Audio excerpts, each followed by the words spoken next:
Codominance. Written by CurlyStar09. Read for you by Gemini Wishes. Chapter 6. Media Frenzy. Breaking news in the hero world. Number 2 hero Dynamite and number 6 hero Red Riot were caught kissing each other near the number 2's home. This is shocking enough without mentioning that the two pros were walking with an infant that looks suspiciously similar to both of them. This has raised a lot of questions for the fans of both heroes. How long have these two longtime friends been romantically involved? The baby is suspected to be at least 7 months old, which means this relationship has been going on for a long time. Hero feed. 10 times Dyna Riot almost gave themselves away. There are a lot of fans that have made theories that Dyna Riot has been together for years. Some even think they've been dating since they were students at UA. To compile this list, Hero Feed got in touch with some of the fans that have been telling us that these two were dating for years. At Dyna Riot for Life and at Let's Start a Dyna Riot have a lot to talk about and point out the top 10 moments that Dyna Riot almost gave themselves away through the years. Juco News. Dynamite and Red Riot have a baby? Lots of fans attempted to put a timeline together of when and how the two pro heroes decided to have a baby together and how they did it. A lot of people are saying that the use of a quirk that allows same-sex couples to have a biological child was used, while others speculate with more traditional and scientific methods. We have put together a timeline so you don't have to, as well as a list of how Baby Dyna Riot came to be. Tonight on Hero Talk, heroes Red Riot and Dynamite have broken the internet after getting caught kissing in a park while walking with an infant that is assumed to be their child. There has been no official release from the heroes themselves. Dyna Riot staged? The world is losing its collective minds after the images of Dynamite and Red Riot, heroes number 2 and number 6 respectively, were caught kissing on camera with a baby. But are we sure this is for real? It seems too good to be true. The world knows that Dynamite is great at avoiding the paparazzi. So how did he get caught this time? Could it be that they wanted to get caught? Maybe they were tired of hiding. Maybe something is going on behind the scenes that finally forced these two heroes to come forward. Body language between Dyna Riot. We have an expert in body language analyze the relationship between the two pros to figure out when they started dating. And you will not believe what we found out. Bakugo hung up the phone with a groan. His publicist was in a panic and yelling at him about the way he had decided to come out, and gave him a whole speech about keeping secrets from her. Bakugo couldn't do anything but tell her that what was done, and he was not going to try to deny any of it. It had only been a couple of hours anyway, and a statement was being prepared now. He would admit to not only being in a relationship with his best friend, but also that they had a kid together. At the end of the statement, they would ask for people to respect their privacy. What a fucking joke. Did anyone ever respect a hero's privacy? Bakugo pinched the bridge of his nose in frustration. At least he was out, and they hadn't heard shit from the Hero Commission. That could either be a good sign or a very bad one. They just had to wait. At least with the way everything was spreading, there would be no way that the Hero Commission could take away their little gremlin without it going unnoticed. Hey, you okay, bro? Kirishima asked, walking into the living room with the baby in his arms. Just tired of dealing with shitty publicists, Bakugo huffed. I'll let that one slide because you're frustrated, Kirishima told him as he sat next to him on the sofa. And I still have some more calls to make. The world is full of idiots after all, Bakugo mumbled. Are we idiots too? Kirishima pouted playfully, pointing at himself and the baby with one hand. The kid grabbed Kirishima's finger and let out a small giggle when the redhead wiggled it. Bakugo couldn't help the smile pulling at his lips. You are. That's my kid, so he's a genius. He's half of me, you know, Kirishima responded with a chuckle. That just makes him even better, Bakugo said with a shrug without much thought as he reached over to pull the baby onto his lap. We really need to find a name for you, now that the whole world wants to know about you. Kirishima was quiet for a bit before he spoke up again. We could ask our parents for ideas now. I mean, I'm not sure about you, but my moms have been blowing up my phone. Don't remind me. The hag has sent me at least 3 long-ass messages about how I hid her grandbaby from her. He rolled his eyes. Maybe we should have them over for dinner sometime soon, Kirishima offered. Get it all over with. Have them meet the little pebble. Bakugo let out a sigh. Kirishima was trying so hard, and he just wasn't in the right headspace to think about such things. Can we talk more about it later? Kirishima smiled at him. Sure, no problem. I need to make more calls, Bakugo told him. I'll leave you to it then. Kirishima said as he stood up. Do you want me to take him with me? Nah, he's fine. I know you have things to do as well, Bakugo told Kirishima. You've been watching him since we got back. Kirishima just smiled, leaning down to place a kiss on the kid's head before heading out of the living room. Bakugo watched until Kirishima was out of sight before turning to the kid. How come you get a kiss and I don't? He whispered. The kid just looked at him with wide eyes. Don't look at me like that, I was joking. From Mina. Kirishima Eijiro, pick up the damn phone. I have called you 3 times already and you won't answer me. What is going on? You said you knew where you stand with Bakugo, but the pictures say otherwise. Swearing emojis. I will melt your skin if you don't answer me. Okay, that was my anger talking. I apologize for that. Just tell me what the hell is going on? Kirishima stared at his screen nervously, unsure of what he was supposed to do, and just ignoring Mina like he had been doing for hours would just make it worse for him. Kirishima ran a hand through his hair, letting out a sigh as he tried to decide how to explain their plan.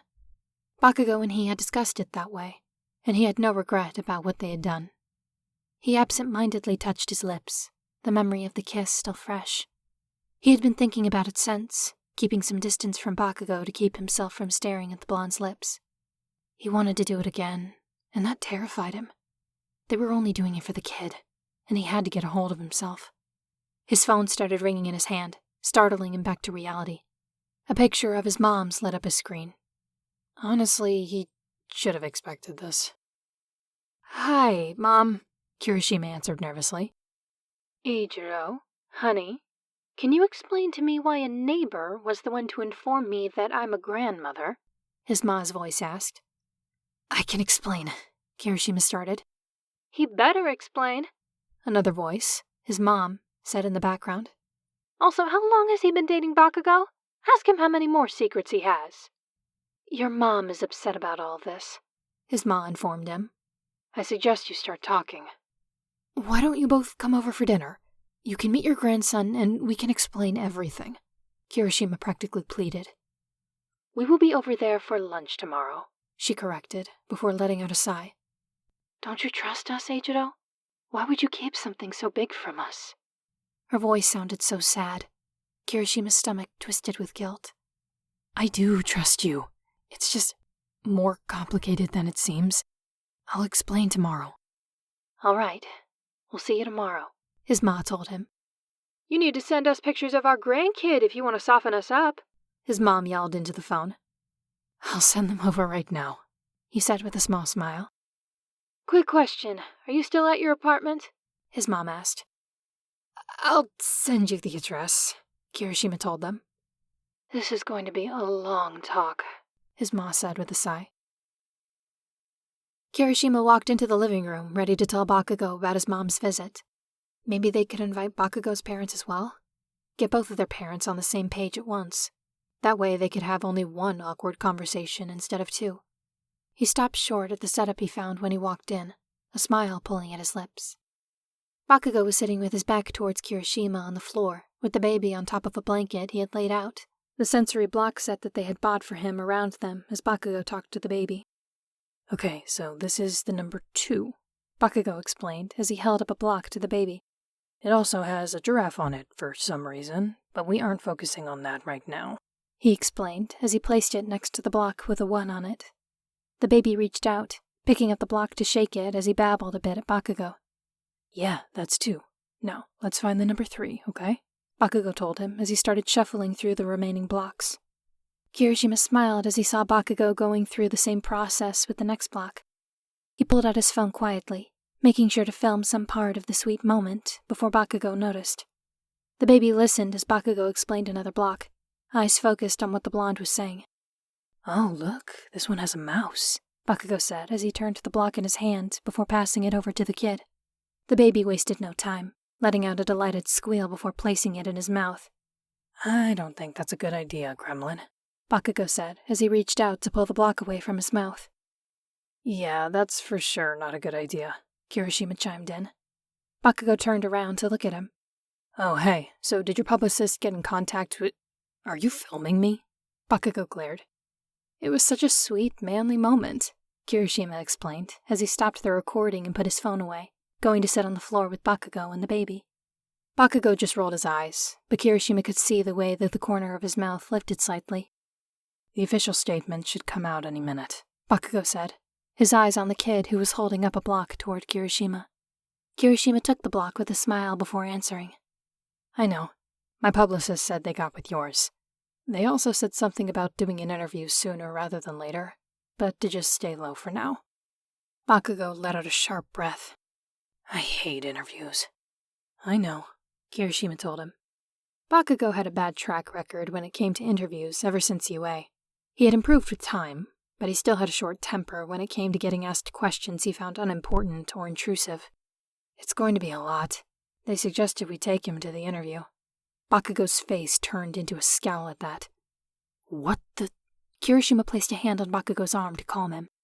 I already said no, that we won't do that, and we will clear more details for the interview later on. Bakugo looked at Kirishima for a second before nodding. All right, but if anyone tries anything like that, I will explode them into next week. Wouldn't dare to stop you, Kirishima smiled. They stayed in comfortable silence for a moment, as the baby played with his blocks and babbled to himself. They could ignore the outside world a bit longer for now. My moms are coming tomorrow, Kirishima said suddenly. They want to meet him, and I need to explain why I didn't tell them about all of this, he said, gesturing around them. No avoiding that, Bakugo mumbled. What about your parents? Kirishima asked cautiously. The hag is still blowing up my phone, Bakugo told him with an eye roll. You should invite them tomorrow. That way we only have to do this once, Kirishima offered. Bakugo let out a sigh.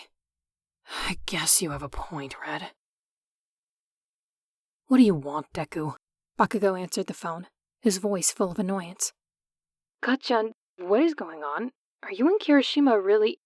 No, we're not, Bakugo answered, ignoring the way his heart ached at the answer. He was in his room, having excused himself to take the call.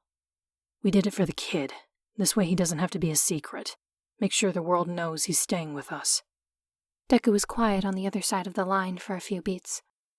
Gachan, are you going to be all right? There's no other way, Bakugo told him. This was the best way to go about it, and you know this is all I can even hope of getting. You need to talk to Kirishima about this. If he knew how this is... Fuck off, you shitty nerd, Bakugo cut him off. I know what I'm doing. This isn't about me. This is about the kid. That's all that matters right now. All right, but I'm still worried about you, Deku told him.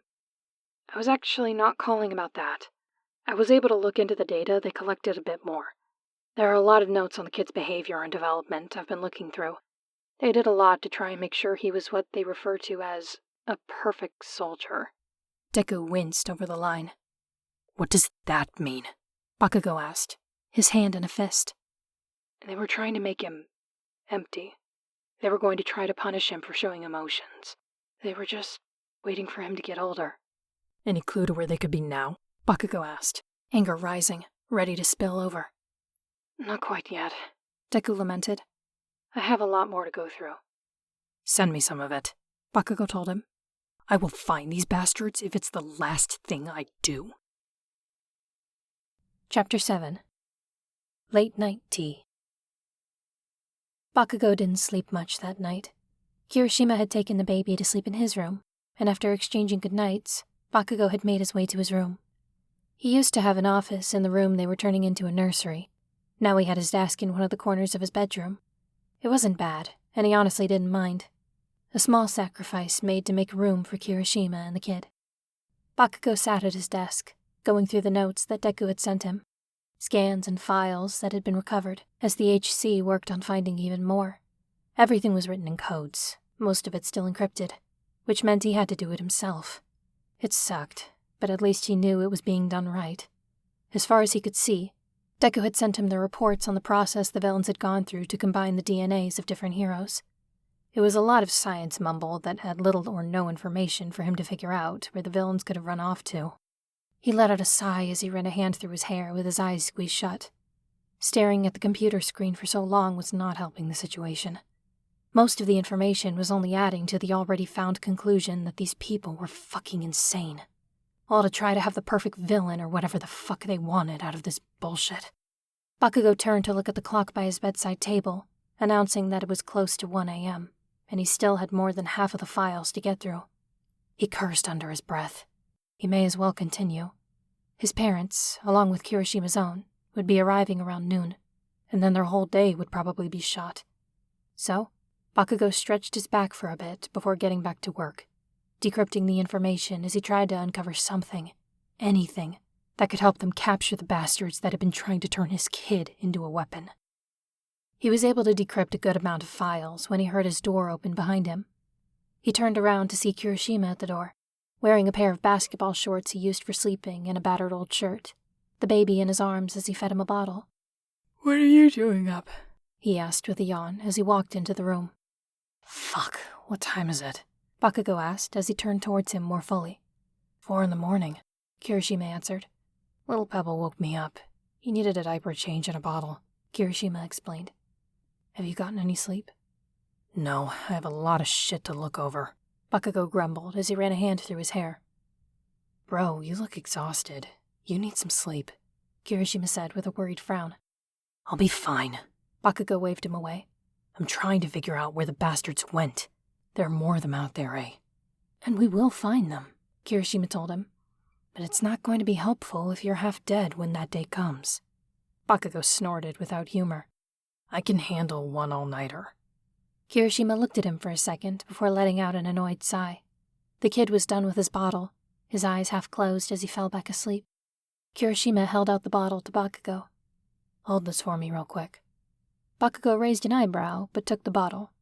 Before he could say a word, Kirishima's now free hand grabbed the back of his chair and started pulling it behind him with Bakugo still in it. Oi, what the fuck are you doing? Bakugo exclaimed. You wake up the baby and you will have worse to worry about, Kirishima warned him as he dragged him out of his bedroom. Bakugo huffed and cursed under his breath, making sure he wasn't being too loud as Kirishima took him towards the living room. The blonde tried to ignore the way his stomach was flipping at the realization of how easily Kirishima could manhandle him if he wanted to, so easily without much effort. He tried to push the thoughts that were creeping into his mind down as Kirishima finally let go of his chair. If I told you to go to bed, you would just wait for me to go back to my room, and then you would go back to whatever you were doing, Kirishima huffed. Sit on the couch, he told Bakugo. What the fuck? You aren't my mom. I will tell everyone about what happened at the hero ranking party 4 years ago if you don't listen to me right now. Let everyone find out what happens when the number 2 hero is drunk, Kirishima threatened, eyes hard as he glared at Bakugo. We both know that everyone is just dying to interview either of us right now. Bakugo snapped his mouth closed and did as he was told, sitting on the sofa, arms crossed over his chest as he glared at the floor. No one needed to know how he got affectionate when he was too drunk. Here, Kirishima said as he handed the baby over to Bakugo. Don't move a muscle. Bakugo couldn't say one word as he watched Kirishima leave towards the kitchen, and he sat with the sleeping baby in his arms. He let out a frustrated sigh, but didn't dare go against Kirishima. The bastard knew too much. Also, he would never admit it, but Kirishima was probably the only person he refused to upset. So Bakugo stayed where he was told. The kid was fast asleep, lying on Bakugo's chest without a care in the world. The sight made the corner of Bakugo's lips pull up slightly. A hand finds its way to the kid's back to rub small, soothing circles. The baby relaxed even more against him with a content sigh. Kirishima came back a couple of minutes later with 2 mugs, extending one towards Bakugo. The blonde raised an eyebrow at the offer. It's chamomile tea, Kirishima explained with an eye roll. It will help you sleep. Bakugo took the mug, pretending to look displeased at the exchange. Using the kid to make me stay put is low, to say the least, Bakugo said instead, trying to hold on to his annoyance and anger as he took a sip of his tea. Kirishima had put some ginger into his tea. Shit, it was hard to be mad at someone who knew him so fucking well. And threatening to spill your secrets is blackmail, Kirishima finished for him as he sat down next to him. Would you have done what I said if I hadn't done either of those things? Yes, Bakugo's brain answered without hesitation. I would do anything for you. I was just trying to get some work done, Bakugo grumbled instead, hiding his face behind his mug. Kirishima just let out a sigh, running a hand through his tangled long hair. All right, fine, I'll bite. What was so interesting that you couldn't stop working on it? Or were you just too wrapped up in it to realize how tired you were? Bakugo glared at the coffee table with a tisk, knowing he had no real answer. Just a lot to look through, shitty hair. Kirishima let himself sink even further into the sofa with a sigh. You only call me that when you're annoyed or don't want to admit I have a point. They had a lot of plans for what other trials they wanted to run, Bakugo explained, his voice just above a whisper. How they could make quirks manifest faster to know how useful a kid would be. That way they didn't have to waste time waiting for their quirks to manifest on their own. Kirishima took a deep breath. What were they doing there, Guts? They were going to try to stress him out. Try to get his body to react to it by trying to defend himself, hoping that it would awaken his quirk, Bakugo explained, his hold on the kid tightening slightly. He didn't want to tell Kirishima that they were planning on starving him, keeping him awake for days, or even hurting him physically if necessary. The fact that the gremlin was underweight for his age already made them think they had already started with part of that disgusting plan. We'll find them, Kirishima assured him instead of asking any more questions, getting closer to Bakugo until their arms touched. Every single one of them. Bakugo could only nod. He was sure they would. Who else but them could get this done? They were unstoppable together, after all. Kirishima tried to be as still as possible. Bakugo had fallen asleep on the sofa, leaning heavily against him as he held the baby to his chest. Kirishima had been able to readjust his arm, wrapping it around Bakugo's shoulders, making it a bit less of an awkward angle for the both of them. Kirishima's eyes were growing heavy as well, as he rested his head on top of Bakugo's. He made sure the baby wouldn't fall if one of them moved suddenly by taking one of the smaller cushions, placing it in a way that would support the arm Bakugo was holding the baby with. He also threw the Afghan Bakugo had on the sofa over them. Once satisfied with the arrangement, Kirishima relaxed a bit more, letting himself bury his nose in Bakugo's hair for a bit. The smell of burnt sugar made him smile as he waited for sleep to overtake him. This was dangerous. He should be putting the baby in his cot and making sure both of them got back to their beds, not cuddling up with his best friend and the baby on the sofa. Ashido's text messages he had left unanswered came to the forefront of his mind. She was going to kill him the first chance she got. He knew she was only trying to look out for him, but he didn't know how to explain what was going on to her. Their kid needed them to do this, and if it made his heart ache even more as he got a better glimpse of what he would never get, so be it. Bakugo let out a soft snore as he leaned into Kirishima's side a bit more, making the redhead take a sharp breath. He wasn't sure when it would happen, but he knew they would have to go their separate ways again. Maybe once the kid was older, they would be able to co-parent without being under the same roof, as Ashido had told him. Or maybe Bakugo was just waiting for them to catch the villains to go back to his old life. Maybe that's why he had stayed up most of the night trying to figure out where they were. His stomach twisted at the thought. Maybe Bakugo was the one being forced into all of this. Kirishima felt himself take a shaky breath at the thought. It wasn't true. He knew it wasn't true. Bakugo didn't do anything he didn't want to do. So, Kirishima buried his nose a bit more into blonde hair and pushed down the thoughts that were spiraling in his mind as he drifted into sleep, surrounded by the two people he was sure he loved the most. Tomorrow he would worry about everything else. The baby woke up first, stretching against Bakugo's chest, kicking his feet slightly as he tried to roll over. Bakugo grumbled as he let out a yawn, looking down at the babbling baby on his chest who demanded to get the day started. Bakugo turned to his side and found Kirishima sleeping, his arm around Bakugo's shoulders as his head hung off the back of the sofa. Bakugo swallowed back the thought of just leaning over a couple of inches to brush his lips against Kirishima's cheek. Instead, he turned to the kid in his arm before whispering, "Be quiet, your dad is sleeping." He stood up with the kid, making sure to cover Kirishima with the Afghan as best he could with one hand. He turned to look at the clock. It was almost 9, which gave him just enough time to get everything ready for when their parents arrived. The house was clean for the most part, but first, breakfast. He made his way to the kitchen, placing the kid in his high chair. You stay there while I make breakfast. I think you can eat pancakes. Can you eat pancakes? He would have to Google that, but for now, he started taking out what he needed to make a bottle for the gremlin and pancakes for them. It was always calming for Bakugo when he was in the kitchen. Before long, He had batter cooking in one pan and bacon sizzling in another one while he cracked eggs into a bowl to make scrambled eggs. The kid babbled to himself as he played with his now empty bottle.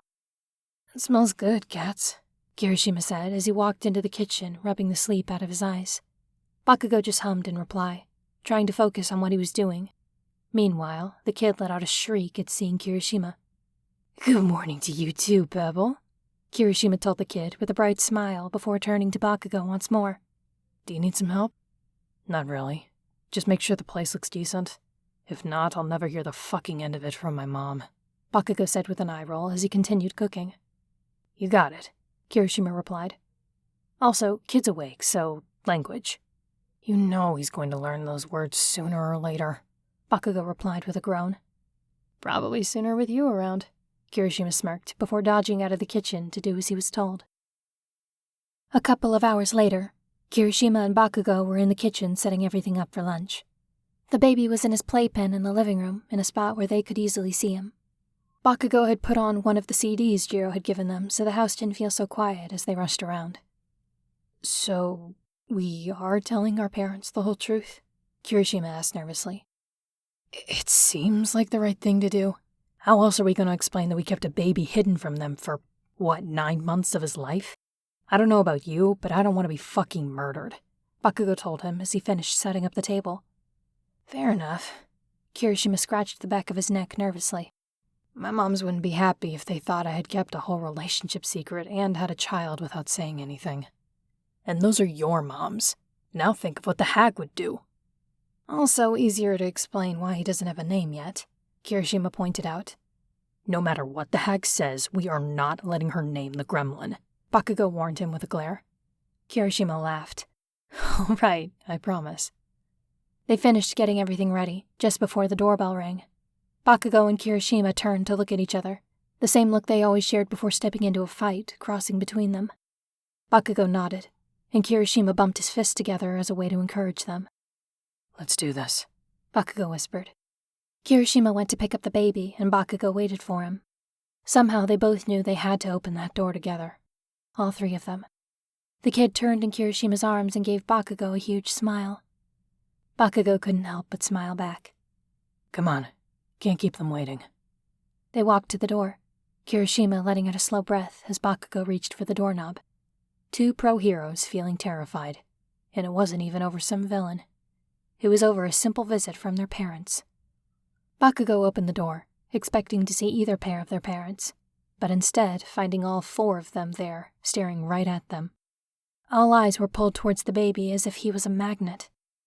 "He's so precious," Kirishima's mom said, but no one said anything else. After some greetings, everyone ushered into the house, an awkward silence settling around them.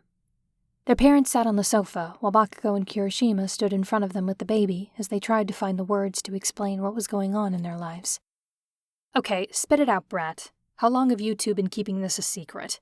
Mitsuki asked impatiently, gesturing at Bakugo and Kirishima. Bakugo fought the urge to roll his eyes at her. Instead, he decided to be honest. "About 5 days," he shrugged as all four parents stared at him in confusion. "Eiichiro, we're seriously asking," Ryo, Kirishima's mom, said with a sigh. "It's true, Mom," Kirishima backed Bakugo with a nervous smile. "There's a lot we need to tell all of you about."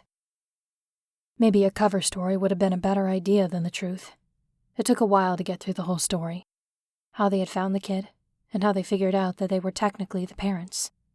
"And you, what, decided to just keep him?" Mitsuki practically shrieked. "Honey, calm down," Masaru told her as he reached for her hand. She pulled her hand away before glaring at her husband. "He's not a pet. How in the world did you two think you could just—" "He had no one else," Bakugo told her, almost quiet, making Kirishima nervous. "What were we supposed to do? Leave him and let the Hero Commission do whatever they wanted to him?" "You two are just so young," Ryo started cautiously. "You're both pro-heroes, and it seems like a lot all at once." Tomoko placed a hand on her wife's shoulder. "It's very admirable, you two stepping up to raise the baby. But are you both sure you're ready for this?" "There's nothing to be ready for. We're already doing it," Bakugo told them. We know it's not going to be easy, but we're the only ones that should do this, Kirishima told them, taking a step closer to Bakugo, their arms brushing against each other. All right, then tell us, how long have you two been dating? Mitsuki asked, her eyes hyper-focused on how little space there was between them. Bakugo hesitated, his mind stuck on the last few words of his mother's question. They had agreed to tell the truth, but a part of Bakugo wanted to hold on to that lie, illusion, charade, whatever the fuck they were trying to create, even if it was just out of selfishness. We aren't dating, Kirishima answered before Bakugo could decide. Wait, what about all the pictures all over the news? Tomoko asked with a raised eyebrow. Trying to keep the kids safe, Bakugo answered, not wanting to go too into detail. Kirishima next to him just nodded, as if trying not to get any more questions about it, and for some reason, it made Bakugo's heart ache. So, what's my grandkid's name? Masaru decided to break the silence and change the subject. Bakugo let out a sigh full of annoyance. So, he may not have a name just yet. The rest of the lunch went without a hitch. That is, without the endless suggestions from their parents for names and unsolicited advice about raising a kid. Bakugo was drained by the time their parents left, promising to keep what they had learned a secret. Bakugo laid on the couch, ignoring the mess he had to clean in the kitchen while Kirishima was putting the kid in his cot. The kid had passed out, tired from all the fussing and attention from his 3 grandmothers and 1 grandfather. Fuck, they were going to try and visit all the time now, weren't they? It hadn't been that bad, if he was honest with himself. It had been nice. The kid deserved being surrounded by love, and Bakugo would be lying if he said he hadn't seen exactly that today. His mother had even pulled him aside for a moment and told him that she was proud of him. Proud of him. Kirishima walked back into the room with a smile on his face as he went to sit on the floor next to Bakugo's head, placing the baby monitor on the table. You all right? Bakugo let out a groan that wasn't anything other than a sign of life. I know you said you didn't want your mom naming the baby, Kirishima started. She said we should name him Yuji, eh? Bakugo huffed. I know, the redhead told him as he tried to suppress a laugh. That means second. My kid is second to no one. Bakugo grumbled, crossing his arms over his chest as he glared at the ceiling. Did I say I liked the name she picked? Kirishima let out a small laugh. Bakugo turned to look at Kirishima then, suddenly realizing just how close his best friend was to him. If Kirishima turned just a bit more, he would be just inches away from his best friend's lips. Bakugo felt heat rise in his cheeks, so he turned towards the ceiling once more, trying to push it down. He did it just in time, because Kirishima twisted around to look at him just a second later. You don't have to like it, Kirishima stated nervously. It just came to mind while our parents were suggesting names. What's the name? Kirishima let out a breath, a small smile on his lips. Akio.